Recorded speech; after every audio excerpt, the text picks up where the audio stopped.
बिस्मिल्लाहिर्रहमानिर्रहीम, अस्सलाम वालेकुम। आज 19 फरवरी है और दिन है सोमवार का। एक के बाद एक बड़ी खबर सामने आ रही है और अब जो खबर आई है वो पाकिस्तान में जो इलेक्शन हुआ है 8 फरवरी का, उस इलेक्शन के हवाले से सबसे बड़ी खबर है। और सबसे बड़ी खबर यह है कि नून लीग की 3 नशिस्तें कम हो गई हैं, नून लीग की 3 सीटें फिलहाल कम हो गई हैं। नून लीग के 3 उम्मीदवारों के नोटिफिकेशन इस्लामाबाद हाई कोर्ट के 2 आज़ाद जजेस ने मुअत्तल कर दिए हैं। देखें, मैंने इससे पहले एक वीडियो रिकॉर्ड की जो भी पब्लिक तो नहीं हुई, शायद उसमें भी मैं ये कह गया था और दुरुस्त मैंने कहा था कि बड़ी हैरानगी की बात है कि पाकिस्तान के चारों हाई कोर्ट्स के किसी एक भी जज ने अभी तक इस बात पर फैसला नहीं दिया कि जब फॉर्म 45 के मुताबिक तहरीक इंसाफ का उम्मीदवार जीता हुआ है तो फिर फॉर्म 47 किस बेस पर तैयार किया गया है। और अगर तहरीक इंसाफ के उम्मीदवारों के पास फॉर्म 45 दुरुस्त नहीं है, फेक हैं, जाली हैं, तो असल फॉर्म 45 कहाँ हैं।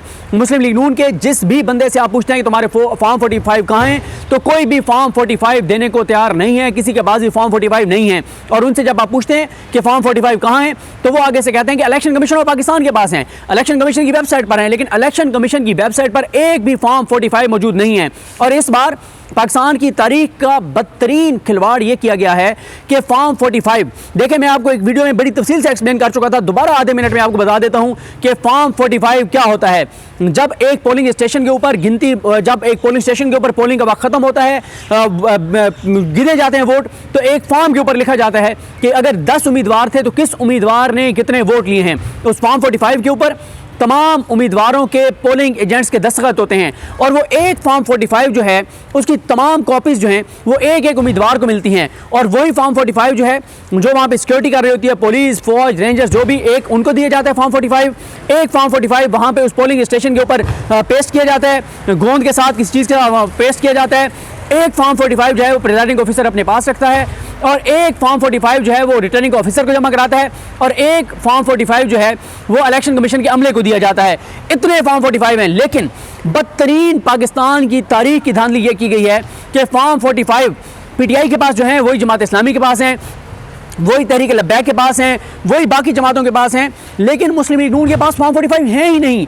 जो अच्छा, एक और आपको चीज़ बताऊं कि नून लीग वालों के पास जब फॉर्म 45 आ रहे थे तो वो अपने उन्होंने ग्रुप बनाए हुए थे साफियों के जो उस हल्के को कवर कर रहे थे, उसमें जो नून लीग वाले फॉर्म 45 भेज रहे थे उनके ऊपर भी PTI जो है वो जीती हुई है। लेकिन इतने जो है वो इतने नंगे और गंदे होके जो धांधली की गई कि फॉर्म 47 तैयार कर लिए गए और अब उन फॉर्म 47 के मुताबिक जो है वो नीचे बक्से खोल के, थैले खोल के और वहाँ पे वोट कम या ज़्यादा किए जा रहे हैं, वोट रिजेक्ट किए जा रहे हैं, बैलेट पेपर छापे जा रहे हैं, ठप्पे जो हैं वो लगाए जा रहे हैं। तो ये इस वक्त हालात हैं, ये इस वक्त सूरत हाल है। और इस सारी सूरत हाल में आमिर फारूक साहब के पास मामला गया।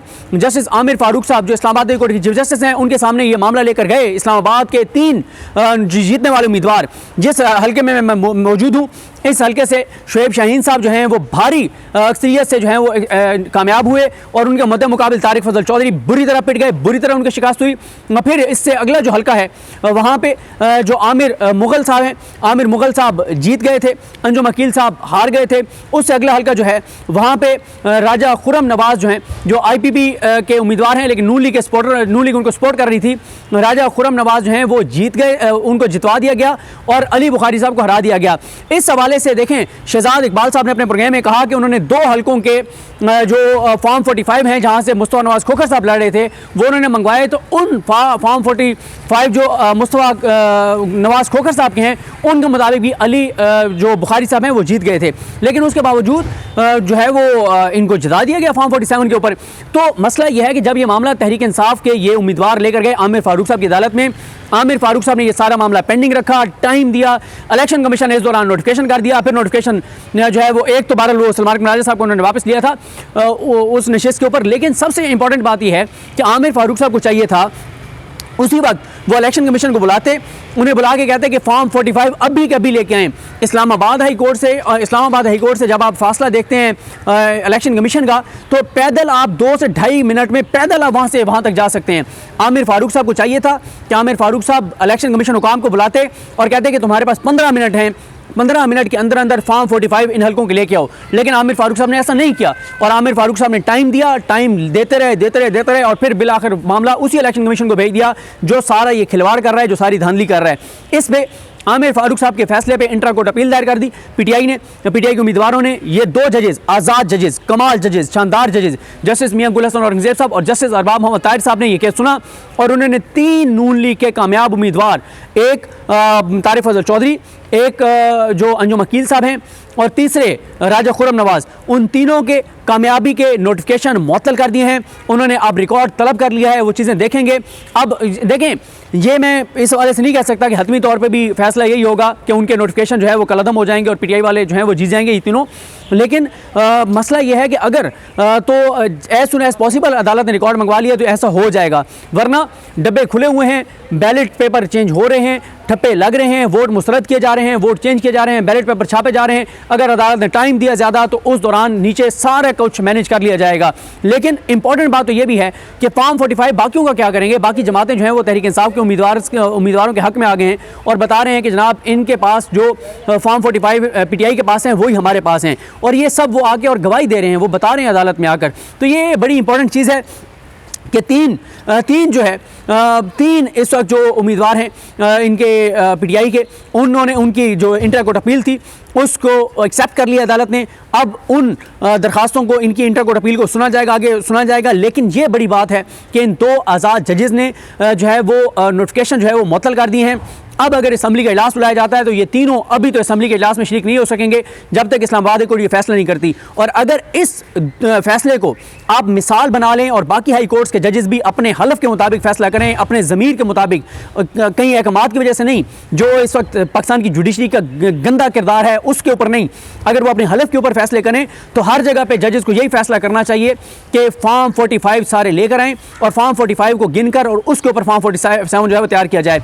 आपने चकवाल में देखा, आपने तलागंग में देखा, नबील अनवर डक्कू साहब लिख रहे हैं, बाकी जगहों पे लिख रहे हैं कि जनाब प्रिजाइडिंग ऑफिसर्स ने तो फॉर्म 45 अभी जमा ही नहीं कराया था कि पहले रिजल्ट अनाउंस हो गए।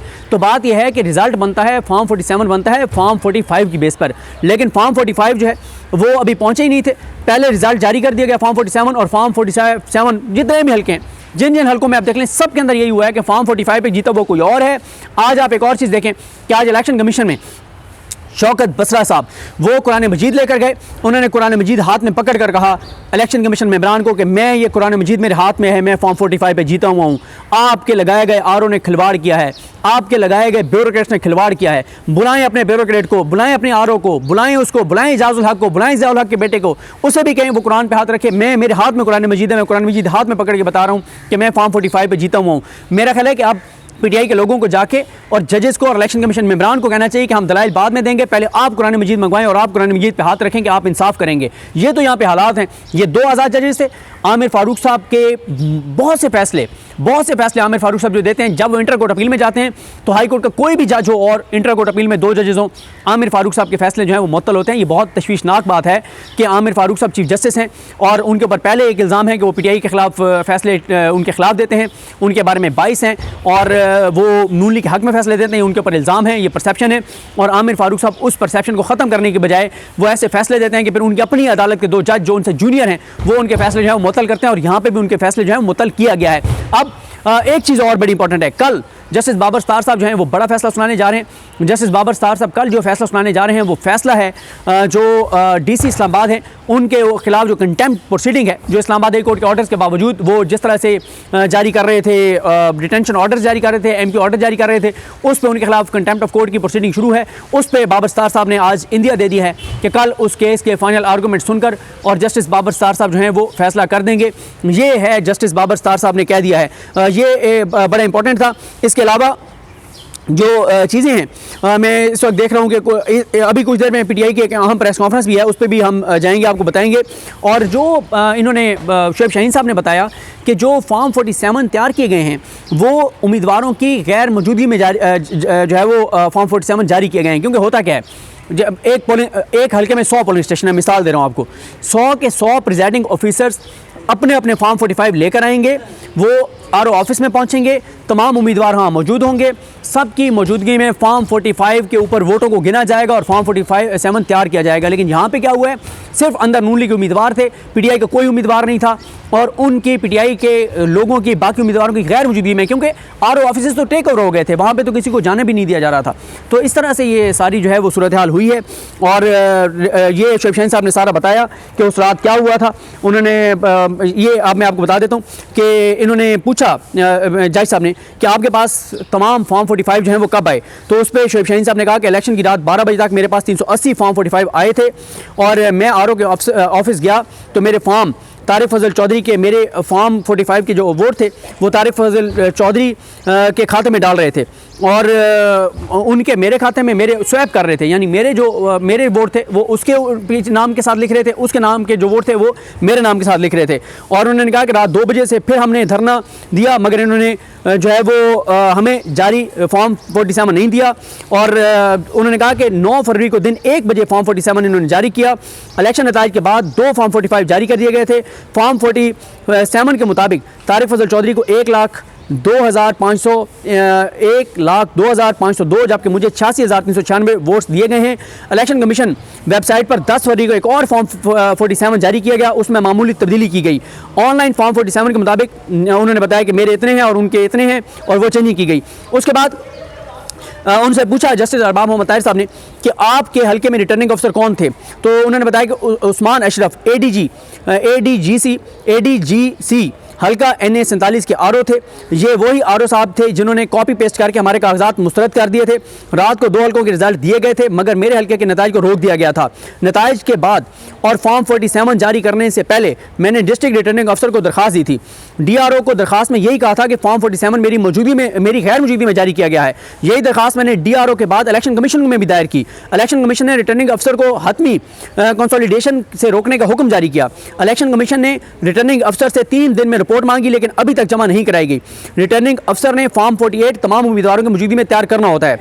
रिटर्निंग अफसर ने इलेक्शन कमीशन की बुनियाद पर कहा कि अब कंसोलिडेशन नहीं हो सकती। हमारे इसरार पर रिटर्निंग अफसर ने हमें कंसोलिडेशन न होने का लिख कर दिया। हमें बाद में मालूम हुआ कि रिटर्निंग अफसर के ऑफिस में तारिक फजल चौधरी की मौजूदगी में टेम्परिंग जो है वो हो रही है। हम वहाँ पहुंचे तो हमें अंदर दाखिल नहीं होने दिया गया। हमने इलेक्शन कमीशन को दरख्वास्त दी, इलेक्शन कमीशन ने हमारी दरख्वास्त के ऊपर फैसला नहीं किया और कंसोलिडेशन के बगैर उन्होंने जो है वो नोटिफिकेशन कर दिया। ये सारी उन्होंने एक एक चीज़ उन्होंने बताई अदालत को, तीनों उम्मीदवारों ने, जीतने वालों ने, और उन्होंने जो है ये बातें कही हैं। और साथ ही इलेक्शन कमीशन ने कहा कि कल तक आप ना करें, कल तक हमें टाइम दे दें। तो उस पर जज साहब ने कहा कि मुझे समझ नहीं आ रही कि आपको नोटिफिकेशन की मुअत्तली से मसला क्या है, कल आपको सुन लेंगे, अगर मुतमईन ना हुए तो मामले को ख़त्म कर देंगे। हम इलेक्शन कमीशन की प्रोसीडिंग को मुअत्तल नहीं कर रहे। उम्मीदवार की कामयाबी का नोटिफिकेशन कौन जारी करता है, क्या चीफ इलेक्शन कमिश्नर की हदायत से होता है? तो इस तरह से ये सारा कुछ हुआ है। इलेक्शन कमीशन के उम्मीदवार जो हैं, इलेक्शन कमीशन के जो वकील हैं, वो कोशिश करते रहे कि अदालत ये ना करे, लेकिन अदालत ने कहा कि आपका इसमें क्या नुकसान है? नुकसान तो अगर हो रहा है तो फिर नून लीग के उम्मीदवार का हो रहा है जो जीता है बकौल आपका इसमें क्या मसला है कि आप कह रहे हैं कि आपको नोटिफिकेशन मुअत्तल ना करें, आपको तो इससे कोई कंसर्न ही नहीं है। तो आप अदालत ने तीनों नोटिफिकेशन जो हैं इनकी कामयाबी को मुअत्तल कर दिए हैं। और अगर ये चीज़ आगे बढ़ती है तो ये बहुत ज़्यादा इंपॉर्टेंट होगा और इससे ये होगा कि ये अगर प्रेसिडेंट बनता है तो इससे ये फ़ायदा होगा कि पूरे पाकिस्तान में यही हुआ है कि फॉर्म 45 मौजूद हैं, उनकी बेस पे फॉर्म 47 तैयार नहीं किए गए। तो अगर ये चीज़ आगे बढ़ती है तो सारी की सारी सीटें वापस आएंगी और वही होगा जो 180 सीटें PTI जीत चुकी है और 17 सीटर पार्टी को PTI की बाकी सीटें दे दी गई हैं। तो ये तफसीलात हैं, ये बड़ी डेवलपमेंट है। मुझे अपनी दुआ में याद रखिएगा। अल्लाह करीम हम सबका हामी नासरो। अल्लाह हाफ़िज़।